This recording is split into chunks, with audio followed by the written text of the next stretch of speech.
Assalamualaikum warahmatullahi wabarakatuh. Selamat pagi. Kembali lagi di pembelajaran IPA. Hari ini materi yang akan kita pelajari adalah mengenai gerak benda dan makhluk hidup di lingkungan sekitar. Konsep gerak. Benda dikatakan bergerak apabila mengalami perubahan posisi berdasarkan titik acuan. Jadi, benda dikatakan bergerak apabila mengalami perubahan posisi berdasarkan titik acuan. Untuk lebih kalian memahami apa itu gerak, coba perhatikan contoh berikut. Ini adalah rumah Ani, dan di seberang rumah Ani ada rumah kakek. Ibu jadikan rumah Ani sebagai titik acuan karena Ani berada di posisi awalnya, yaitu di rumahnya. Nah, posisi akhirnya berada di rumah kakek dengan rute perjalanan seperti ini.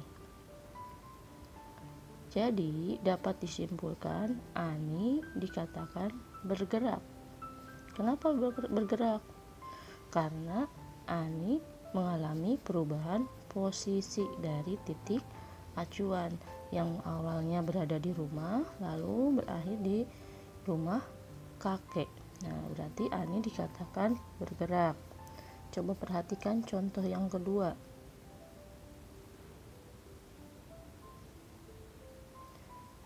Suatu hari Ani akan ke rumah kakek karena sudah lama tidak berkunjung ke rumah kakeknya.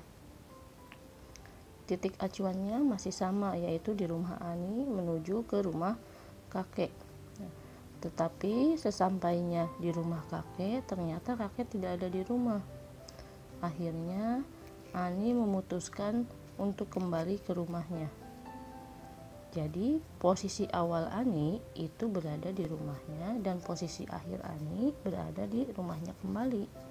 Itu artinya Ani dikatakan tidak bergerak. Kenapa tidak bergerak? Karena Ani tidak mengalami perubahan posisi berdasarkan titik acuan. Itulah perbedaan antara contoh 1 dan contoh 2. Yang berikutnya, hubungan jarak dan perpindahan pada gerak. Jarak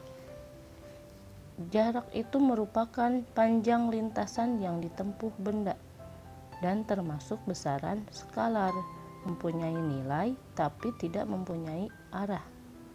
Contohnya seperti ini.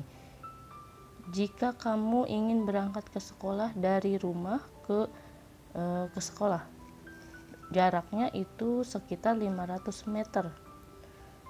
Nah, itu termasuk dalam panjang lintasan. Jadi panjang lintasan yang ditempuh kalian itu merupakan jaraknya menuju ke sekolah, yaitu 500 meter.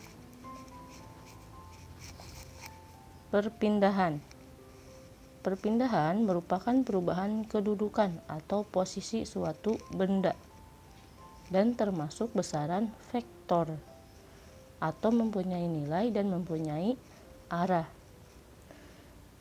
Untuk lebih paham, coba perhatikan contoh soal berikut. Bapak guru berada di rumahnya akan berangkat ke sekolah. Nah, Ibu ilustrasikan seperti gambar. Bapak guru yang ada di posisi A itu berarti berada di rumahnya. Posisi C berarti itu ada di sekolah. Dan posisi B berarti dia pemberhentian. Nah, seperti ini coba kasusnya, perhatikan, dengarkan baik-baik. Bapak guru berada di rumah pada pukul 6. Akan berangkat ke sekolah. Tiba-tiba di perjalanan Bapak guru merasa lapar dan berbelok ke rumah makan. Kebetulan rumah makannya ternyata adalah teman waktu kuliahnya. Nah, berarti Bapak guru berhenti di posisi B. jarak antara A ke B berarti itu 300 meter.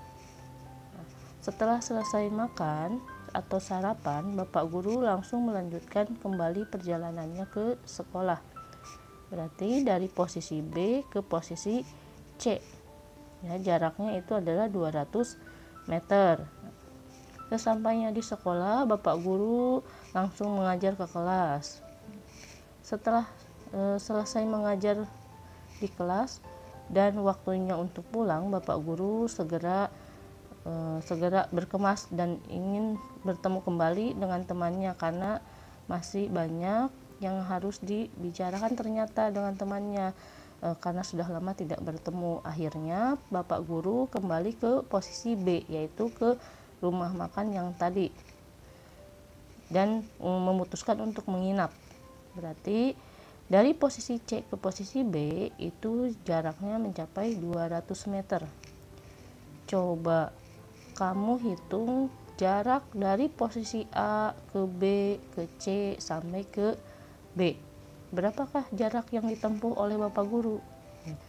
Jarak yang ditempuh oleh Bapak Guru berarti 300 ditambah 200 ditambah lagi 200 karena dia kembali lagi ke posisi B.